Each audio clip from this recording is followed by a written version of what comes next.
વિજ્ઞાન GTPL ના મારા વહાલા દર્શક મિત્રોને ગ્લોબલ એસ્ટ્રોગુરુ ડોક્ટર પંકજ નાગરના સ્નેહવંદન અને વિક્રમ સંવત 2082 માટે તહે દિલથી ઢેર સારી શુભકામનાઓ, પ્રણામ, વંદન, અભિનંદન અને આશીર્વાદ. દોસ્તો, વિક્રમ સંવત 2082 માં દેશની, વિશ્વની કેવી હશે આર્થિક સ્થિતિ, કેવા હશે તોફાનો, ક્યાં થશે ધરતીકંપ, કોને કળશે, કોને મળશે, કોને થશે લાભ, કોને થશે નુકસાન, કઈ રાશિના જાતકો આસમાનમાં ઉડશે અને કઈ રાશિના જાતકો આસમાનથી નીચે પટકાશે, કેવું હશે રાજકીય ચિત્ર અને કેવો હશે ધર્મ, આવી અસંખ્ય અનેરી અદ્ભુત અનકહી વાતોને માણવા, જાણવા જોતા રહો અમારો પ્રતિષ્ઠિત શો ચેનલ નંબર 282 ઉપર ગુજરાતી GTPL ઓન કરો અને અમને નિહાળો. તમારી વ્યક્તિગત, દેશની અને વિશ્વની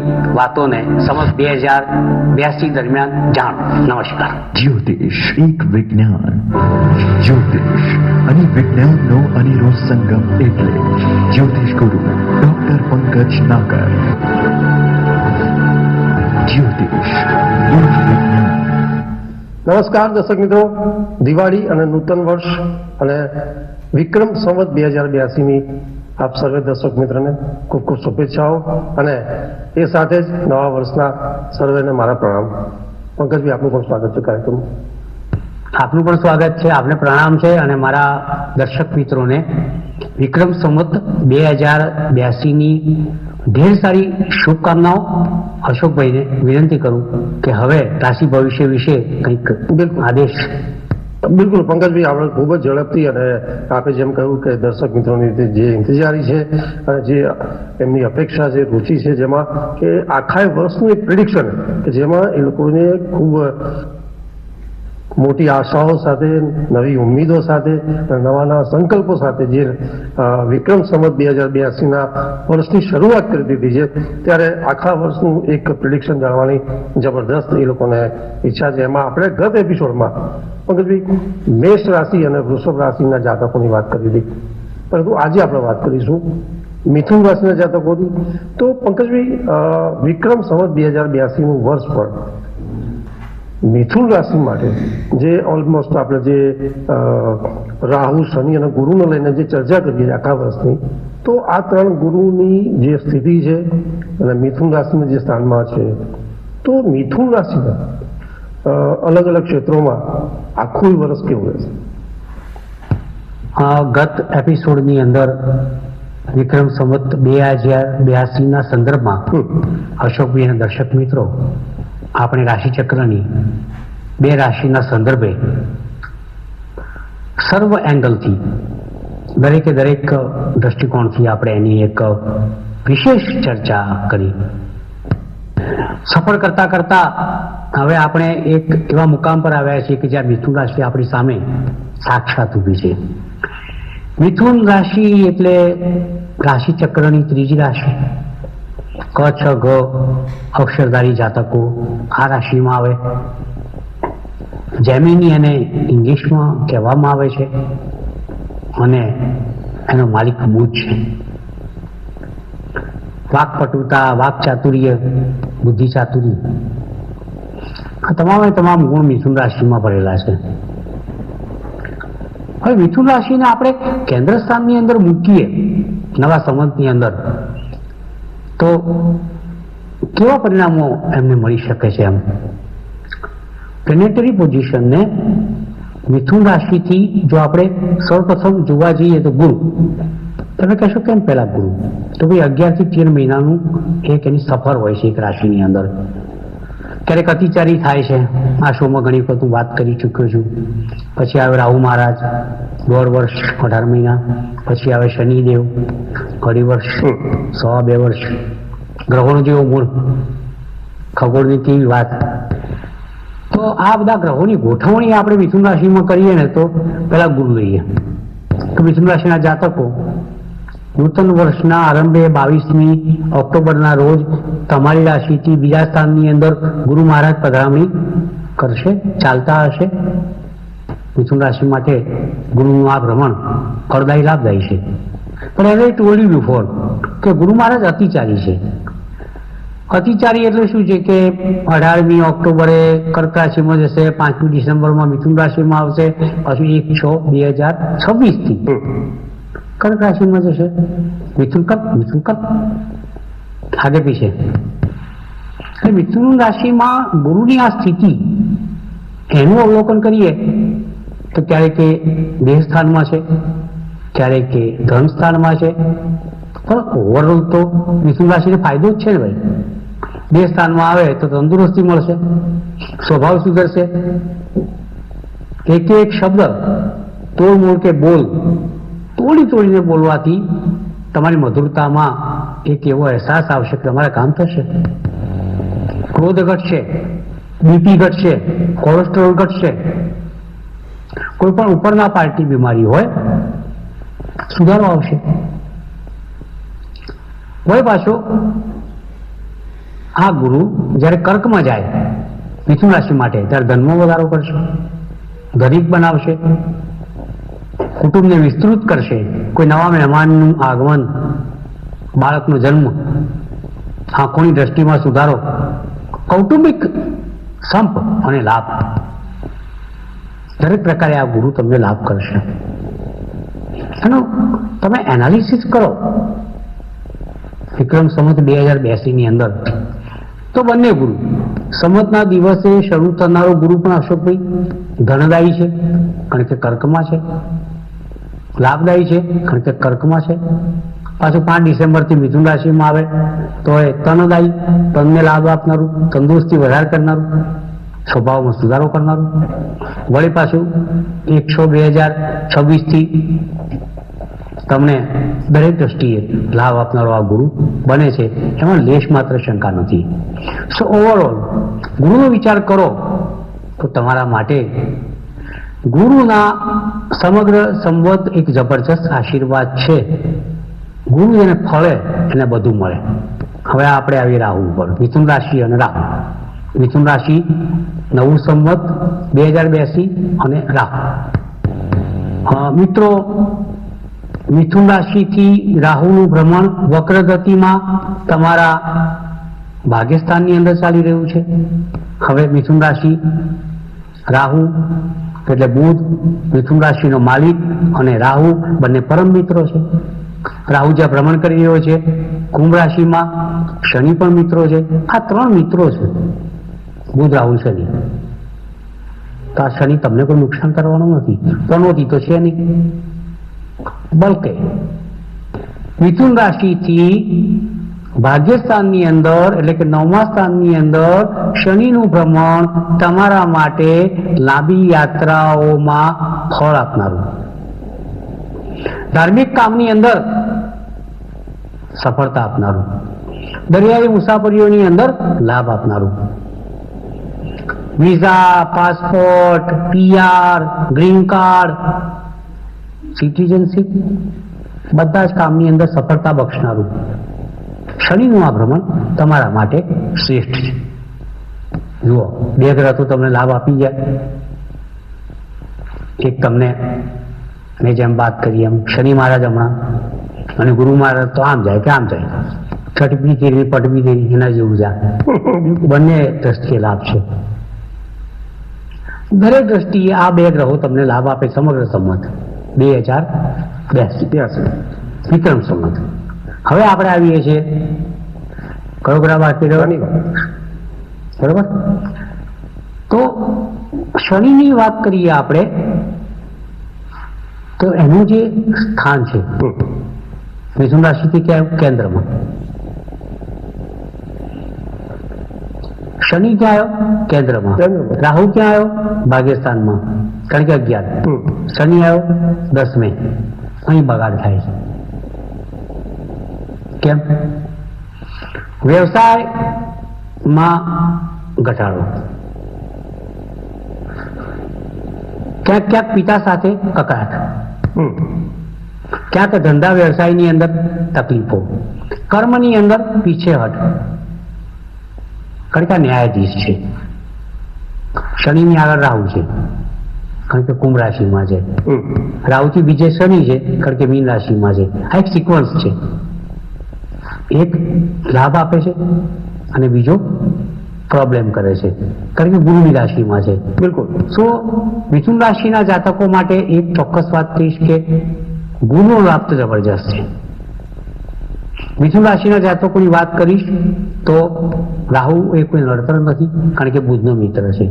મિથુન રાશિના જાતકો માટે વાત કરીશ તો શનિ નું નડતર ભલે ના હોય પણ લાભ નથી, કારણ કે 10મા સ્થાનની અંદર ગુરુની રાશિમાં શનિ બેસે એટલે ગુરુના ગુણધર્મ વિસ્તૃતિકરણના ગુણને એ સંકુચિત કરે, શંક કરે, એને ઓસમાઈ જાય. આપણે તુરિયાન શાક આટલું બધું હોય પણ બને ત્યારે આટલું હોય. બિલકુલ. એમ તમારા કેસની અંદર પણ શનિ બતાવે મોટું પણ આપે આટલું.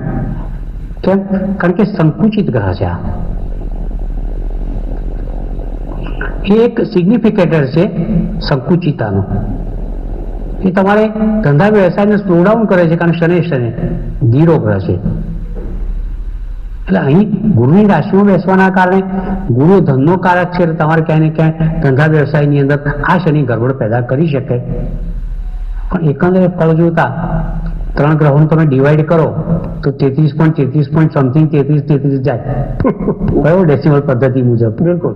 તો શનિ નથી તો 66% તમને લાભ છે જ ને.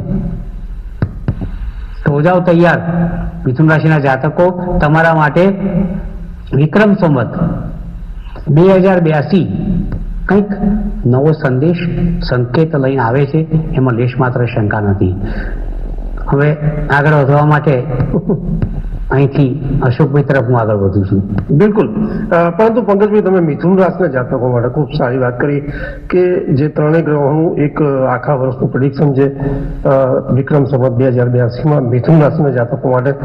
તો રાહુ તો મિત્ર છે બુધનો, એટલે રાહુનું તમે બહુ સારી વાત કરી. મોરેઓવર કે ગુરુની ક્યાંક વાત છે તો ગુરુ એ એક ગ્રેટ મેચ્યોરિટી તમારા નેચરમાં, તમારી વાણી અને એમાં મધુરતા લાવશે, અને એ પણ ક્યાંક ને ક્યાંક તમે એમાં સારું જ કર્યું છે.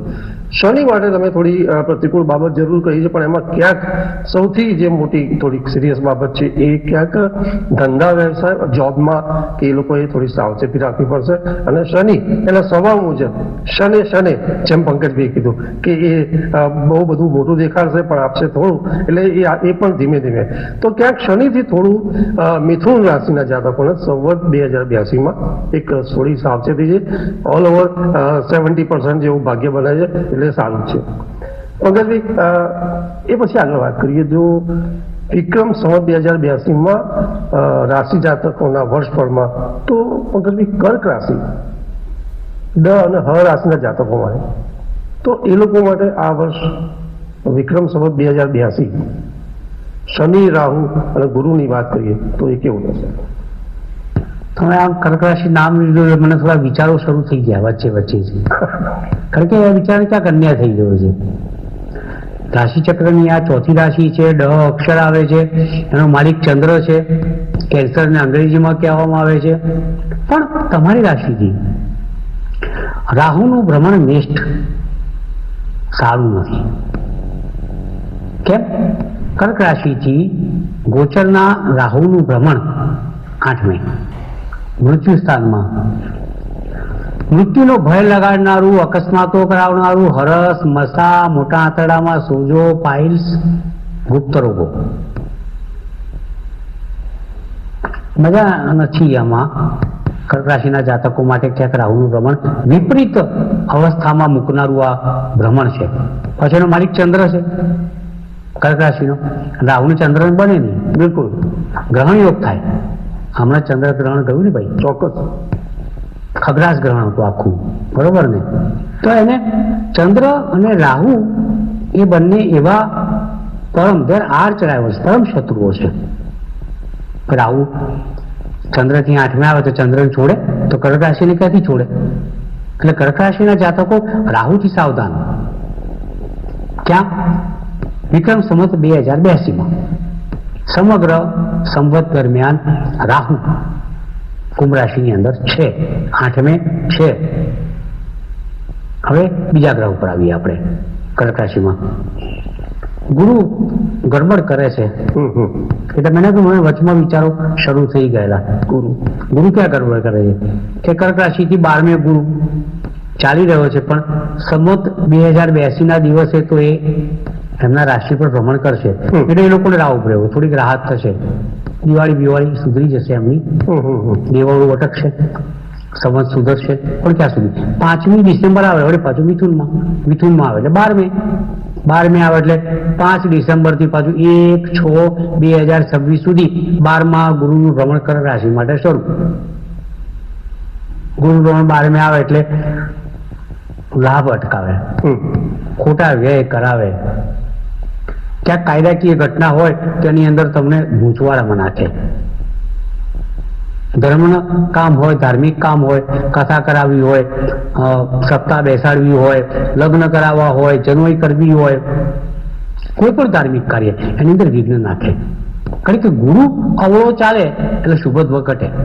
બિલકુલ. અને આ ગુરુ કર્ક રાશિ માટે 5 ડિસેમ્બર 2025 થી 1/6/2026 સુધી અવળો ચાલશે. અવળો એટલે વક્રી નહીં, ધ્યાન રાખવું, પણ પ્રતિકૂળ, અનુકૂળ નહીં, કેવો ચાલશે.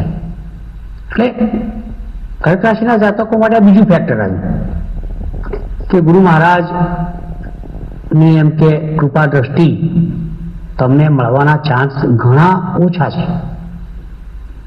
એમાં પણ મેં 12મું ગુરુ કીધો કે ભાઈ 5 ડિસેમ્બરથી 1/6/2026 સુધી ખાસા 5 ને 5.25 મહિના જેવું લગભગ અંદાજિત રેન્ડમ કહી શકાય. એટલે આ વસ્તુ એક આવી ઘટના છે, બરોબર. તો એક તો રાહુ નો કકડાશ છે, ગુરુનો સાથ નથી, તો શુભત્વનો સાથ નથી, અને અશુભત્વ બરોબર હેરાન કરે છે. બિલકુલ. એટલે બે ગ્રહો કર્ક રાશિ માટે વિક્રમ સંવત 2026માં નાના મોટા પ્રશ્નો ઉપસ્થિત કરે છે. ત્રીજો ગ્રહ શનિ. તો શનિ ભાગ્યસ્થાનની અંદર આવશે, ચાલશે, ક્યારેક વક્રી ક્યારેક સીધો, પણ શનિનું ખાસ એટલું બધું છે નહીં, કારણ કે કર્ક રાશિ પર એની દ્રષ્ટિએ નથી, પનોતીએ નથી, પણ ભાગ્યસ્થાનની અંદર છે એટલે ભાગમાં ક્યાંક ક્યાંક અવરોધ ઉભા કરે નાના મોટા. કોઈક તમારે વિદેશ નીતિનું કામ હોય, વિદેશનું કામ હોય, પાસપોર્ટ છે, વિઝા છે, PR છે, ગ્રીન કાર્ડ છે, સિટીઝનશીપ છે, વિદેશ જવું હોય, ફરવા જવું હોય વિદેશ, ત્યાં શું થોડાક વિઘ્નો નાખ્યા કરે, એને સ્લો ડાઉન કરી નાખે. મેં બરાબર ધાર્મિક કાર્યોમાં શનિ પણ આધ્યાત્મમાં લગતો છે. 9મું સ્થાન એ ધર્મનું સ્થાન છે. પાછા શનિ મહારાજ ત્યાં આવે, એક તો ગુરુ મહારાજ તો બગાડે જ છે, શનિ મહારાજ અટકાવે છે. એટલે ગુરુ મહારાજ કરવા નથી દેતા અને શનિ મહારાજ એને સ્લો ડાઉન કરે છે. બિલકુલ બિલકુલ સર. એટલે કર્ક રાશિના જાતકો માટે ઓવરઓલ પિક્ચર કેવું છે કે 66% ખરાબ અને 34% સારું. એટલે 1/3 પાર્ટ એમના માટે સારો કહેવાય વિક્રમ સંવત 2082નું, પણ મોટો ભાગ તો એમનો ખરાબ છે. તો ખાસ કરીને કર્ક રાશિના જાતકોને હું એક સંકેત આપીશ કે ભાઈ ધીરે ધીરે આગળ વધજો, સોચીને વિચારીને સમજીને આગળ વધજો, સાવધાન રહેજો, સાવધ રહેજો તો વધ ના થાય અને તમારા કામ નિપુણતાથી નીકળતા જાય. કારણ કે જીવન છે એ ગ્રહોને આધીન છે. તમારા જીવનને સુધારવું, એને બગાડવું એ ગ્રહોને આધીન છે. એટલે ક્યારેક ગ્રહો અવળા ચાલે તો આપણે કેમ સીધા ચાલવું એનું એક પ્રોગ્રામિંગ કરવું પડે આપણે. બિલકુલ. જ્યોતિષશાસ્ત્ર શું છે? માર્ગદર્શન છે, દિવાદાંડી છે, લાઇટ હાઉસ છે. એ તમને કહે છે ભાઈ આમ કરો, ઘટના અટકવાની નથી. વરસાદ પડવાનું નિશ્ચિત છે, પણ ગ્રહો એવો સંકેત આપે છે કે રેનકોટ પહેરો ભાઈ, ના પહેરો તો ઘરમાં બેસો, છત્રી લો ભાઈ, ના લેવી તો ઘરમાં બેસો. આ એનો સંકેત છે ગ્રહોનો. અને સંકેતને જે સમજી જાય કે ગ્રહોની કૃપા અને મહેરબાની હેઠળ આપોઆપ આવી જાય, આ સમજવું અઘરું છે. ગ્રહો પોતાનું કામ કરવાનું છે, તમે તમારું કામ કરો. કર્ક રાશિના જાતકો ડરના મના હે, શાંતિથી સમય પસાર કરવો એ જ ચતુરાઈ છે. પૂજા પાઠ ઉપાય ઘણી બધી વાતો છે. આ શોની અંદર જ મારી નૈતિક જવાબદારીના ભાગરૂપે તમને આપીને જઈશું. પરંતુ યાદ રાખજો, મેં 2 રાશિ માટે, આ 4 રાશિમાંથી ક્યાંક નાની નાની વાતો, પ્રતિકૂળતાના સંજોગોનો અણસાર અને સંકેત મેં આપ્યો છે. તો જોઈશું પછી, પણ સારું થશે જે થશે. અને આ બધું આ નવું સંવત આવે પહેલા ઉપાયો મળી જશે, તમે ચિંતા ના કરશો, બરોબર ને? મળીએ. બિલકુલ પંકજભાઈ, તમે ખૂબ સુંદર વાત કરી, પણ કર્ક રાશિના જાતકો માટે તમે થોડી માઠી વાત કરી કે એમનું ભાગ્ય 33% છે અને 66% એ લોકોને પ્રતિકૂળ બાબત છે અથવા તો સાવચેતીની વાત છે. પણ હું પંકજભાઈને વિશેષ આગ્રહ કરીશ કે જ્યારે ઉપાયોની વાત થશે ત્યારે કર્ક રાશિના જાતકો માટે વિશેષ એવા કોઈ ઉપાયોની વાત કરીશું, જેથી જે તમે રાહુ શનિ ગુરુની જીમાં જે લોકોને કે જે કઈ પ્રયોગો મંત્રો કરવાની છે એમાં વિશેષ નોટ ઓનલી કર્ક, તમે તમારી જાતને બાકાત ના રાખો. બિલકુલ મેષ રાશિનો સમય કપરો છે. બિલકુલ. અને એની સાથે તમે સાચી વાત કરી કે ગત 2 એપિસોડથી આપણે ચર્ચા કરી રહ્યા છે રાશિ જાતકોમાં, એમાં મેષ રાશિ અને આ કર્ક રાશિના જાતકોને ક્યાંક થોડીક સાવચેતી છે વિક્રમ સંવત 2082માં, અને વૃષભ અને મિથુન રાશિના જાતકો માટે તમે સારી વાત કરી છે, એવરેજ સારું છે. પરંતુ દર્શક મિત્રો, ઉપાયોની જ્યારે વાત કરીશું ત્યારે આપણે દરેક એંગલે દરેક રાશિ માટે વાત કરીશું. એ લોકોને ક્યાંય કોઈ વસ્તુ અનુકૂળ છે, પ્રતિકૂળ છે, એ દરેક બાબતોને આપણે લઈ અને એના ઉપાયોની પણ વાત કરીશું. પંકજભાઈ, શોમાં આપણે સમય ઓછો છે એટલે કોઈ આગળની રાશિની વાત નહીં કરી શકીએ, કારણ કે આપણે ન્યાય ના આપી શકીએ કોઈ રાશિ જાતકો માટે, કારણ કે આ આખા વર્ષની પ્રિડિક્શન હોય છે અને આપણા લાખો એવા આપણા વ્યુઅર્સ જે બહુ જ રુચિ ઇંતજારીથી આખા વર્ષનું વર્ષ કથન જે હોય છે એ જોતા હોય છે. તો દર્શક મિત્રો, મોર કે આ જે અમારા એપિસોડ્સ થશે જે રાશિ વર્ષપટ માટેના સંવત 2082 માટેના, એ એપિસોડ પંકજભાઈ જીટીપીએલ ગુજરાતીના આપણા જે યુટ્યુબ છે આપણા, એમાં પણ ચોક્કસપણે મુકાશે. તો એમાં પણ આપણે જોઈ શકશો અને આખું વર્ષનું આ પડકતર હોય છે તો આપ ચોક્કસપણે એનો અભ્યાસ કરી શકશો. પંકજભાઈ, શોમાં હવે આપણે રજા લેવાનો સમય થઈ ગયો છે. નમસ્કાર, નેક્સ્ટ એપિસોડમાં. પરંતુ સર્વે દર્શક મિત્રોને દિવાળી અને નૂતન વર્ષના ખૂબ ખૂબ અભિનંદન, શુભેચ્છાઓ. નમસ્કાર. જ્યોતિષ એક વિજ્ઞાન, જ્યોતિષ એક વિજ્ઞાન. જીટીપીએલના મારા વહાલા દર્શક મિત્રોને ગ્લોબલ એસ્ટ્રો ગુરુ ડોક્ટર પંકજ નાગરના સ્નેહવંદન.